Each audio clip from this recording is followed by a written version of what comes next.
6 months had passed since Haven's rest. 6 months of preparation, of building, of waiting. The galaxy watched with nervous anticipation as humanity gathered its strength. Some expected them to sue for peace. Others predicted a brief, futile struggle, followed by inevitable defeat. The Kethrak Dominion, confident as always, prepared a massive fleet to crush humanity's core worlds and end the war before it truly began. Admiral Ben Torres stood on the bridge of his flagship, the Valor, and studied the tactical display before him. He was 63 years old, with gray hair cut short and eyes that had seen too much to be surprised by anything anymore. He had spent his entire adult life in the Navy, rising through the ranks through skill and determination. Now he commanded the largest fleet humanity had ever assembled. 1,200 warships hung in formation around him, their weapons charged and ready. It was an impossible number. 6 months ago, humanity had possessed barely 300 military vessels. But humans did not accept impossibility easily. They had worked around the clock, building new ships, refitting old ones, and creating weapons that should have taken decades to develop. Torres had reviewed the intelligence reports. The Kethrak were sending 800 ships, led by their most experienced commanders. They expected an easy victory. They expected humanity to fight bravely but foolishly, throwing themselves against superior firepower in desperate last stands. They were going to be disappointed. In the tactical center of the Indomitable, Katie Marsh ran through her battle calculations one final time.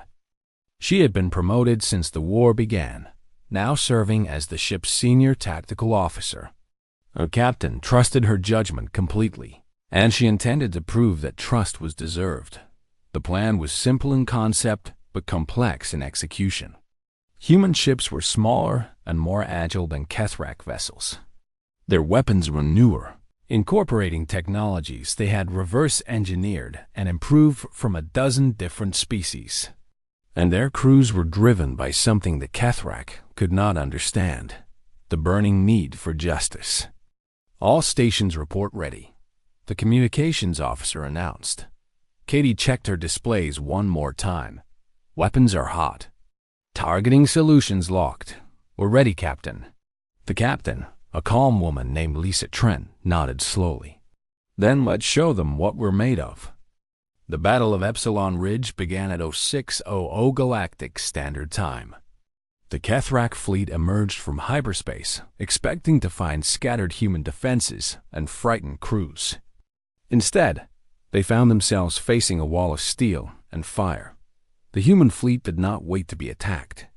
They struck first, hard and fast, their ships surging forward in coordinated waves. Kethrak commanders scrambled to respond, their formation breaking apart under the unexpected assault. Torres watched the battle unfold from his command chair, issuing orders with calm precision. Third Wing, focus fire on their command ships. Fourth Wing, disable their engines. I want them trapped, not destroyed. Not yet. Human tactics were unlike anything the Kethrak had encountered. Instead of standing off and exchanging fire at long range, human ships closed to point-blank distance. They targeted specific systems with surgical precision, crippling vessels rather than destroying them outright. And when ships were disabled, the real horror began. Boarding pods launched from human carriers, each one carrying a squad of Marines ready for close combat. Corporal Ryan Vance gripped his weapon tightly as his pod slammed into the hull of a Kethrak cruiser. The impact rattled his teeth, but he was already moving before the vibration stopped. "Go! Go! Go!" his sergeant shouted. The pods cutting. Laser burned through the enemy hull, and then they were inside. The corridor was dark and filled with smoke. Somewhere ahead, Kethrak warriors were waiting. Ryan was 24 years old, barely old enough to drink back on Earth. He had grown up in a small town, playing sports and dreaming of seeing the stars. He had never imagined he would be fighting for his life inside an alien warship. But here he was. And he was not afraid. The first Kethrak warrior came around the corner, 3 meters of armored fury with claws that could tear through steel. It roared and charged, expecting the small human to flee in terror. Ryan raised his weapon and fired. The plasma bolt caught the warrior in the chest, burning through its armor. It stumbled, but kept coming. Ryan fired again, and again, and again. The warrior fell at his feet, still reaching for him with its dying breath. "Move up," the sergeant ordered. "We've got a ship to take." Across the Kethrak cruiser, similar scenes played out. Human Marines fought through corridors and compartments, clearing the ship deck by deck. They were smaller than their enemies, weaker in raw strength, but they were faster, smarter, and utterly relentless. When one Marine fell, another took their place. When a squad was wiped out, reinforcements arrived within minutes. The humans did not retreat, did not surrender, did not hesitate. They advanced with a cold determination that the Kethrak had never seen in any species dot by the 3rd hour of battle. The Kethrak fleet was in full retreat. Over 200 of their ships had been destroyed or captured. Their flagship was burning, its admiral dead at human hands. The survivors fled back to Dominion space, carrying news of the impossible defeat. Katie Marsh sat back in her chair as the last enemy ship vanished from her display. Around her, the bridge crew was cheering, hugging each other, weeping with relief and joy. They had won. Against all odds, against an enemy that had never been defeated, they had won. But Katie did not cheer. She thought about her brother, about all the people who had died at Haven's Rest. This victory was not the end. It was only the beginning. Calver received the battle data 3 hours later. He read through it in silence, his hands trembling. The numbers were impossible. The tactics were unprecedented. And the implications were terrifying. He pulled up his analysis of the human fleet and ran the calculations again. Then again. Then, a 3rd time, hoping he had made an error. He had not. The humans had committed less than half their available forces to the battle. The fleet that had destroyed the Kethrak armada was not their full strength. It was not even close. They had been holding back. Calver closed his eyes and tried to calm his racing hearts. In all his 3,000 years, he had never seen anything like this. A young species, barely out of their cradle, had just humiliated the most feared military power in the galaxy. And they were just getting started. He opened a new file and began writing with unsteady hands. The Battle of Epsilon Ridge will be remembered as the moment the galaxy changed forever. Humanity has demonstrated capabilities far beyond what any of us predicted. They are not simply fighting for survival. They are fighting for something more. And I fear that until we understand what that something is, we will never truly understand the danger we all face.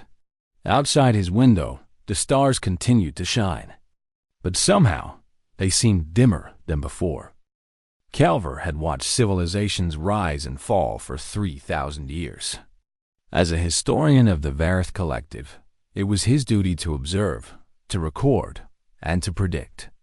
His people were among the oldest in the galaxy, and they had seen everything. Or so they believed.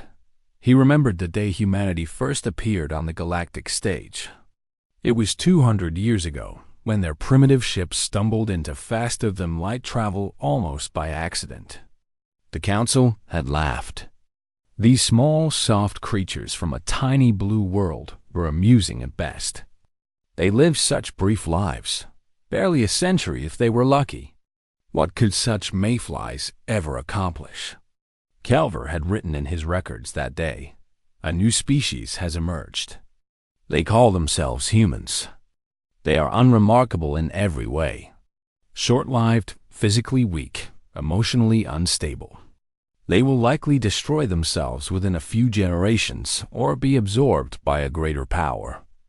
They pose no threat and offer little interest." How wrong he had been. Over the following centuries, humanity spread across a dozen star systems. They built colonies, established trade routes, and integrated themselves into galactic society. They were friendly, almost annoyingly so. They wanted to learn everything, meet everyone, and share their strange customs with any species willing to listen. Other races found them charming in a simple sort of way, like clever pets that had learned to speak.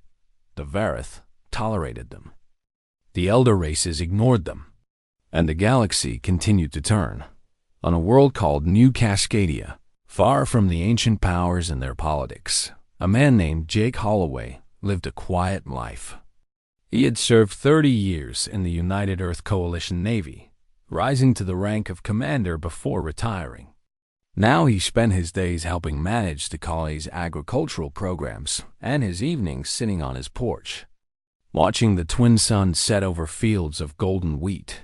His wife Amy worked as a xenobiologist, studying the strange creatures that lived in New Cascadia's purple forests. She was brilliant and kind, with a laugh that still made Jake's heart skip after 28 years of marriage. Their son Danny had grown into a fine young man, working as an engineer on a space station orbiting the colony. Life was good. Life was peaceful. Jake sometimes forgot he had ever been a soldier at all. Then the Kethrak came. The Kethrak Dominion was old, almost as old as the Varth. But where the Vareth watched and recorded, the Kethrak conquered and consumed. They were massive creatures, standing 3 meters tall with armored hides and claws that could tear through metal. For 10,000 years, they had expanded their empire by crushing anyone who stood in their way. The elder races had learned long ago that it was easier to appease the Kethrak than to fight them. When the Dominion demanded tribute, you paid it. When they claimed your territory, you gave it. This was simply how things worked. The alternative was extinction. So when the Kethrak ambassador appeared before the human delegation and demanded that humanity surrender 3 of their colony worlds as tribute territory, the Galactic Council expected immediate compliance. The Varth even sent a message advising the humans to accept. It would be easier, they said. Less painful. The Kethrak always won in the end. Calver watched the human response from his observation post with mild curiosity. He expected tears, perhaps, begging, maybe some futile attempt at negotiation before the inevitable surrender. Instead, the human ambassador, a tall woman with gray hair and steady eyes, looked directly at the Kethrak delegate and spoke a single word. No. The silence that followed was absolute. In 10,000 years, no species had ever refused the Kethrak. Not once. The very concept was unthinkable. The Kethrak ambassador blinked his 4 eyes in confusion. Surely he had misheard. He repeated his demands, this time more forcefully, describing in detail what would happen to humanity if they did not comply. The human ambassador did not flinch. "We heard you the first time," she said calmly. "Our answer is no. Those are our worlds. Our people live there. We will not abandon them to you or anyone else. If you want them, you will have to take them. And I promise you, that will cost you more than you can imagine." Calver felt something strange in that moment. It took him a while to identify the emotion because he had not experienced it in centuries. It was unease. Something about the way the human spoke, the absolute certainty in her voice, disturbed him in ways he could not explain. On New Cascadia, Jake Holloway watched the broadcast with his wife. When the human ambassador delivered her refusal, Amy squeezed his hand tightly. "They'll come for us now," she whispered. Jake nodded slowly. He looked out the window at the peaceful fields, at the world they had built together, at everything they stood to lose. Then he looked back at his wife. "Yes," he said quietly. "They will." That night, Jake could not sleep. He walked outside and stood under the stars, looking up at the vast darkness between the worlds. Somewhere out there, an ancient evil was preparing to destroy everything he loved. Every instinct told him to be afraid, but Jake Holloway was not afraid. He was angry. He thought about his son, about the future Danny deserved. He thought about Amy and her gentle heart. He thought about the millions of humans across the colonies who had built lives and families and dreams under these alien skies. And he thought about Haven's Rest, a small colony on the edge of human space where his sister lived with her 2 children. If the Kethrak came, they would be among the first to fall. Jake clenched his fists and made a silent promise to the stars. If the Dominion wanted a war, they would get one. And they would learn what humanity was truly capable of when everything they loved was threatened. Across the galaxy, Calver reviewed his records one more time. He studied humanity's history, their wars, their struggles. What he found made his blood run cold. These creatures, these brief and fragile beings, had spent most of their existence fighting each other. They had developed weapons of terrible power. They had killed millions of their own kind in conflicts that spanned their entire world. They called it war, and they had perfected it into an art form. The elder races had assumed humanity's violent past was a weakness, a sign of their primitive nature. But as Calver stared at the data, he began to wonder if they had made a terrible mistake. Perhaps humanity's history was not a weakness at all. Perhaps it was a warning. He closed his records and looked out at the stars. For the first time in 3,000 years, Calver felt something close to fear. Not for the humans, not for the Kethrak, for the galaxy itself. Something was about to change. Something was about to break. And Calver had the terrible feeling that once it did, nothing would ever be the same again. The Kethrak did not wait long to punish humanity for their defiance. 3 weeks after the refusal, a Dominion fleet appeared in orbit above Haven's Rest. The colony had no military presence, no defenses worth mentioning. It was a farming world, home to 2 million people who had come seeking peace and a fresh start among the stars. The Kethrak gave no warning. They did not ask for surrender. They simply began killing. Their ships rained fire upon the cities below. Landing craft descended carrying warriors who slaughtered everyone they found. Men, women, children, the elderly, and the sick. None were spared. The Kethrak recorded everything and broadcasted across galactic networks so that all could see what happened to those who defied the Dominion. Jake Holloway watched the broadcast from his home on New Cascadia. He watched as the camera showed the burning streets of Haven's Rest. He watched as Kethrak warriors dragged screaming families from their homes. He watched until the feed showed a familiar street, a familiar house, and a familiar face lying still upon the ground. His sister. Her children beside her. Amy found him an hour later, sitting alone in the dark. He had not moved. He had not spoken. He simply sat there, staring at nothing, his hands trembling at his sides. "Jake," she whispered, kneeling beside him. "Jake, I'm so sorry." When he finally looked at her, Amy saw something in his eyes that she had never seen before. It was not grief. It was not fear. It was something cold and hard and absolute. "They killed them all," he said softly. "Every single one." Amy held him close and wept. But Jake did not cry. Something inside him had changed in that dark hour, something that would never change back.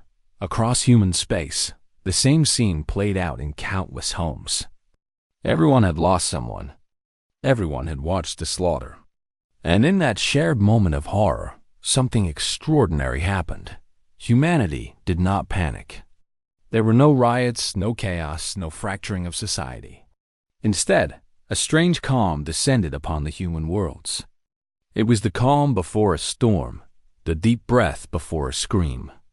Within 72 hours of the massacre, the United Earth Coalition declared total war against the Kethrak Dominion. Recruitment. Centers opened on every colony and were immediately overwhelmed. Young and old alike lined up to enlist. Factories that had produced consumer goods began manufacturing weapons and warships. Research facilities turned their attention to military applications. Schools became training grounds. Hospitals prepared for casualties that had not yet occurred. Jake Holloway, at age 52, walked into the recruitment office on New Cascadia and offered his service once more. The young officer behind the desk looked at his record and straightened in his chair. "Commander Holloway," he said respectfully, "we're honored to have you back." "Just tell me where to go," Jake replied. 2 days later, his son Danny stood beside him, having enlisted as well. Amy watched them prepare to leave with tears in her eyes, but steel in her voice. "Come back to me," she told them both. "Promise me you'll come back." Jake kissed her forehead gently. "I promise," he said. "When this is over, we'll come home."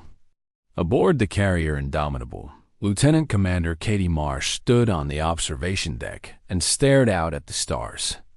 She was 31 years old, a tactical officer with a reputation for creative thinking and ice-cold nerves under pressure. She had joined the Navy because she wanted to explore the universe and protect the people she loved. Now, she was going to war. Her younger brother had been on Haven's Rest. He had moved there 3 years ago to start a farm with his new wife. Katie had teased him about it, calling him a dirt farmer, promising to visit when she had leave. She never got the chance. When she heard the news, Katie had locked herself in her quarters for 1 hour. She allowed herself 60 minutes to grieve, to scream, to cry, to rage against the universe for its cruelty. Then she dried her eyes, straightened her uniform, and reported for duty. There would be time for tears later. Right now, there was work to do. Around her, the crew of the Indomitable moved with purpose and determination. Katie saw the same expression on every face she passed. It was not hatred, not quite. It was something deeper and more dangerous. It was resolve. Every person on this ship understood what they were fighting for and what they were willing to sacrifice. Calver observed humanity's response with growing alarm. He had seen young races go to war before. Usually it was a messy affair, full of confusion and fear and rapid collapse. Species that had never faced true conflict tended to break quickly when confronted with violence on a massive scale. But humanity was different. Their response was organized, efficient, and terrifyingly fast. In weeks, they had transformed their entire civilization into a war machine. It should have been impossible. No species could mobilize so quickly without experience, without practice. Then Calver remembered what he had read in their history. They did have practice. Centuries of it. Humans had been waging war against each other since before they could write. They had developed strategies and tactics for every possible situation. They had built entire sciences around the art of killing. What the Kethrak had awakened was not a frightened young species. It was a sleeping predator, one that had merely been resting between hunts. Calver searched the human databases for a term he had encountered in their records. He found it eventually, along with its definition. The humans called it total war. It meant the complete mobilization of a society's resources for military purposes. It meant that there were no civilians, no bystanders, no neutral parties. Everyone contributed. Everyone fought. Everyone sacrificed. The elder races had never conceived of such a thing. War, to them, was something that happened between professional armies on distant battlefields. The idea of an entire species dedicating itself to conflict was alien in the truest sense of the word. But to humanity, it was simply history repeating itself. Calver closed his database and sat in silence for a long time. He thought about the Kethrak, about their 10,000 years of easy conquest. They had never faced an enemy like this. They had never given an enemy a reason to fight this hard. Until now. The historian made a new entry in his records. his hands trembling slightly as he wrote, "I have made a grave error in my initial assessment of humanity. They are not weak. They are not harmless. They have merely been at peace. And now that peace is ended, I fear we are all about to learn what these small, brief creatures are truly capable of. May the stars have mercy on us all." Outside his window, the first human warships began to move. The march to war had begun. The war spread across the stars like wildfire. After Epsilon Ridge, humanity did not pause to celebrate or consolidate their gains. They pushed forward, deeper and deeper into Kethrak territory, liberating world after world that had suffered under Dominion rule for thousands of years. Admiral Torres coordinated the campaign from his flagship, now leading a coalition of human and allied forces. Species that had been conquered generations ago rose up to join the fight. They provided intelligence, supplies, and soldiers eager to strike back against their oppressors. What had begun as humanity's war had become something larger, something that threatened to reshape the entire galaxy. Commander Megan Price served as Torres's chief strategist. She was 41 years old, with sharp features and an even sharper mind. Before the war, she had taught military history at the Academy on Earth. Now she put that knowledge to practical use, developing tactics that exploited every weakness in the Kethrak war machine. "They've never fought a defensive war," she explained to her staff one evening. "For 10,000 years, they've been the aggressors. They don't know how to retreat. They don't know how to protect their own territory. And they certainly don't know how to handle an enemy that refuses to stop." She pointed to the map of Dominion space that covered an entire wall of the strategy room. Red markers showed worlds that had already been liberated. There were dozens of them now, and more were added every week. "They're panicking," Price continued. "Their commanders are making mistakes. Their supply lines are stretched thin. And every world we free gives us more allies, more resources, more reasons to keep fighting. The mathematics of this war favor us. All we have to do is maintain our momentum." On the ground, Major Danny Holloway led combined arms operations to free occupied worlds. He had changed since the war began. The young engineer who had dreamed of building things now commanded soldiers in battle. His eyes held the same cold determination that his father's did, the same quiet fury that burned beneath a calm exterior. His unit had just finished liberating a world called Velcora, home to a species of gentle, six-limbed beings who had lived under Kethrak rule for 800 years. The local population had poured into the streets when the fighting ended, weeping and embracing their human liberators. That an elderly Velcoran had approached Danny, moving slowly on legs weakened by age. Through a translator, she asked him a question that he would never forget. "Why?" she said, her multiple eyes glistening with tears. "Why do you fight for us? We are not your people. We are nothing to you. Yet your soldiers died to free us. Why?" Danny had thought about his answer for a long moment. Finally, he spoke. "Because it was the right thing to do," he said simply. "Because no one deserves to live in chains. And because if we don't stand up for others, who will stand up for us when we need help?" The old Velcoran had touched his hand gently and said something his translator rendered as, "You humans are strange creatures. But I think perhaps the universe is lucky to have you." Far behind the front lines, Jake Holloway served as a logistics coordinator at a Ford supply base.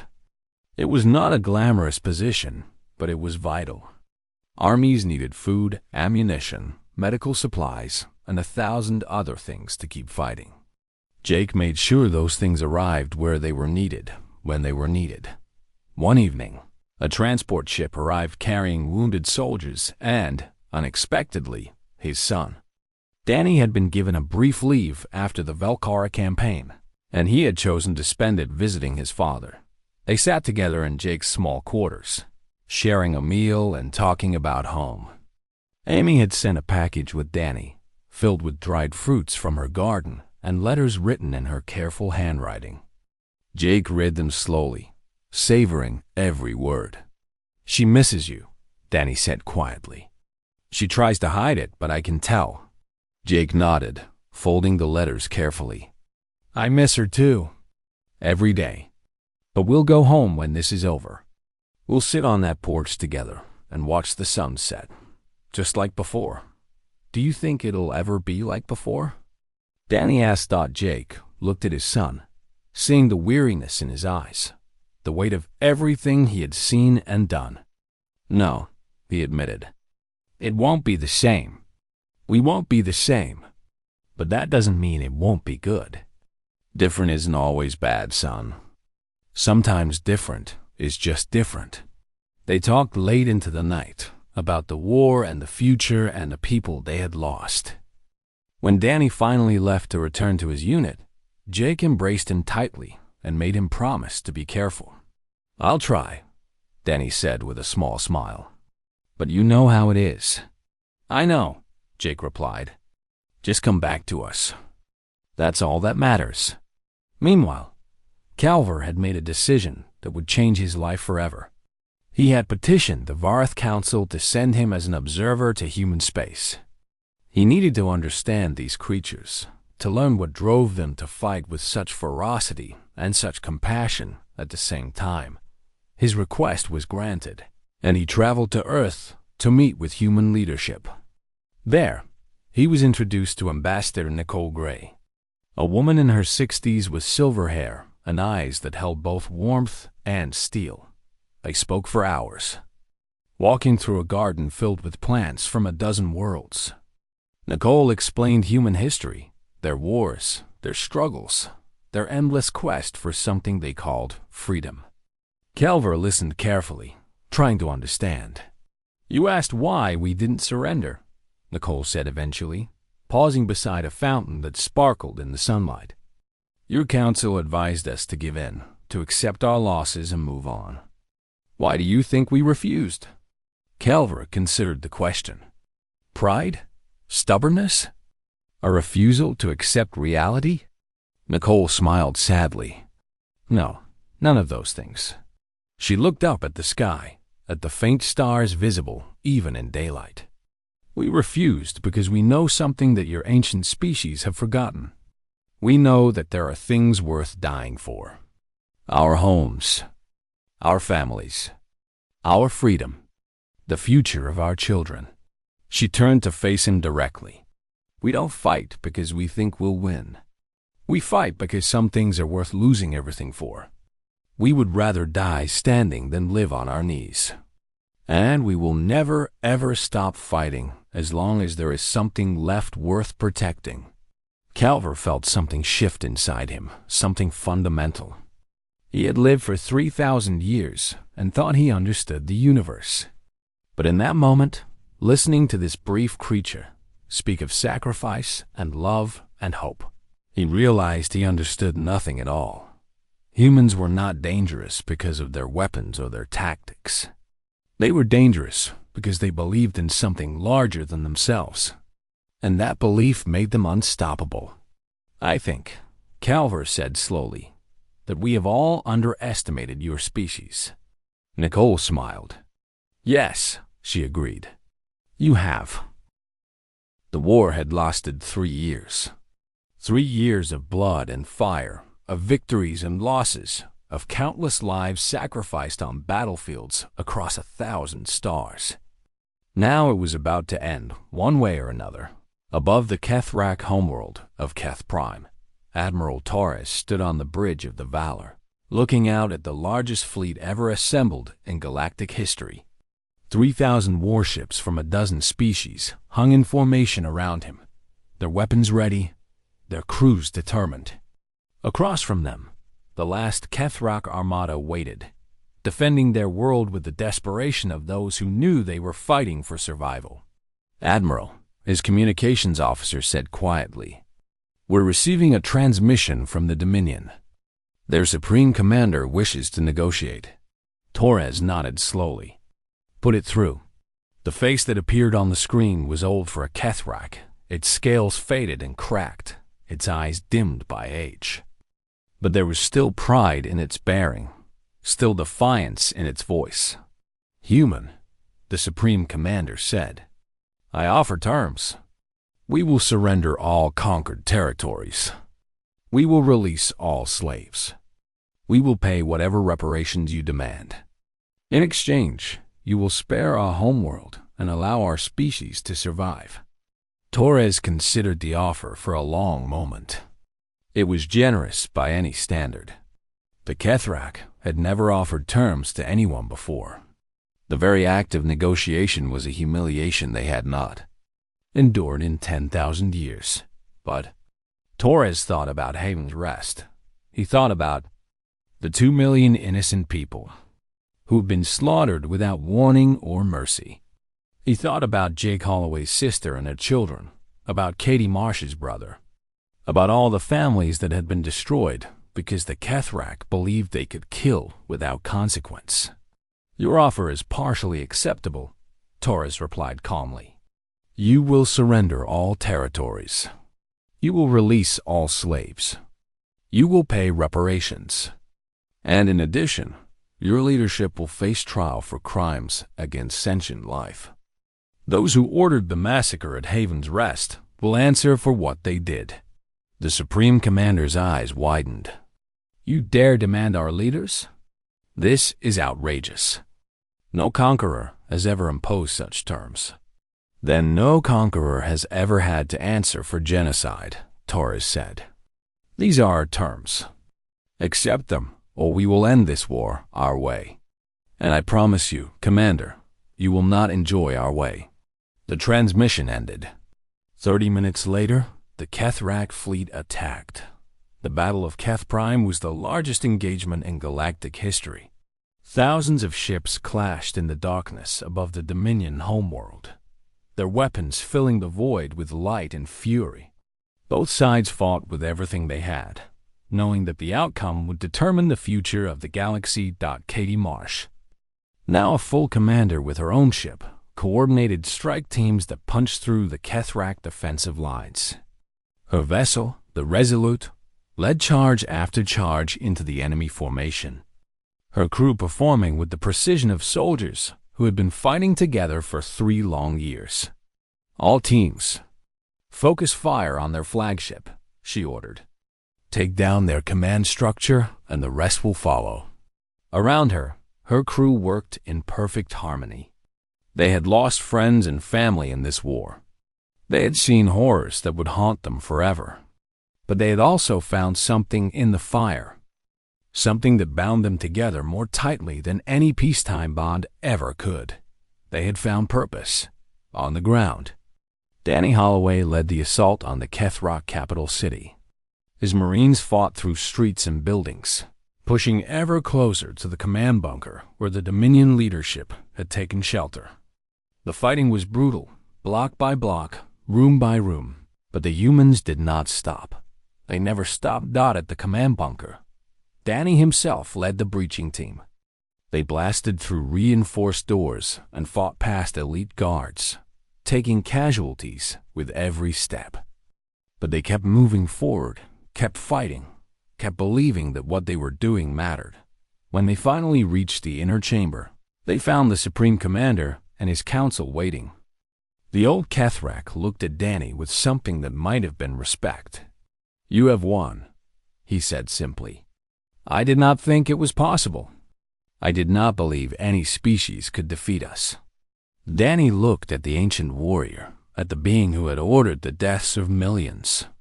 He felt the weight of his weapon in his hands, felt the temptation to end it here and now with a single pull of the trigger, but he did not fire. "You're under arrest," he said instead. "You'll face trial for what you've done. Justice, not revenge. That's what makes us different from you." The war ended that day.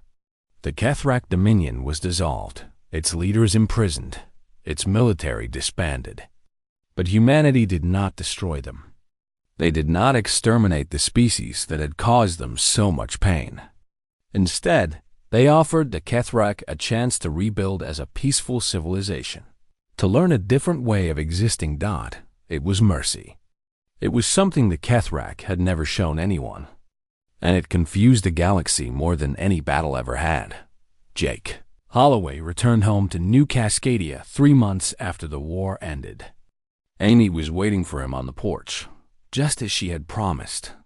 They held each other for a long time, not speaking, not needing to. Danny arrived 2 days later, scarred but whole, ready to begin rebuilding his life. They sat together in the garden that evening, watching the twin suns set over the fields. The wheat was golden again, swaying gently in the breeze. The world was at peace. "Do you think they'll remember?" Amy asked softly. "The other species, I mean. Do you think they'll remember what we did?" Jake looked up at the stars that were beginning to appear in the darkening sky. "Yes," he said. "I think they'll remember for a very long time." Far away, in his study on the Varth homeworld, Calver was completing his final historical record of the war. He had spent months writing it, trying to capture something that he still did not fully understand. But now, at last, he had found the words. He wrote, "We watched humanity crawl from their cradle and thought them children. We measured them by their lifespans and found them brief. We counted their numbers and found them few. And when the Dominion struck them down, we expected them to break. We did not understand. We could not understand. Humans do not fight because they are strong. They fight because they love. They love their homes, their families, their fragile, fleeting lives. And when that love is threatened, they become something ancient and terrible, something that even the stars have learned to fear. When humanity marched to war, I understood at last why the stars quake. Not from fear of their weapons or their ships, but from the knowledge that once awakened, the fire in their hearts will never, can never, be extinguished until justice is done." He paused, his hands hovering over the keys. Then he added one final line. "I pray we are never foolish enough to give them a reason to remember we exist." Calver saved the document and closed his terminal. Outside his window, the stars continued to shine, ancient and eternal. But somewhere among them, on a small blue world orbiting an ordinary yellow sun, humanity went on living, loving, and dreaming of the future, and the galaxy would never forget what they had learned. Some fires once lit burn forever.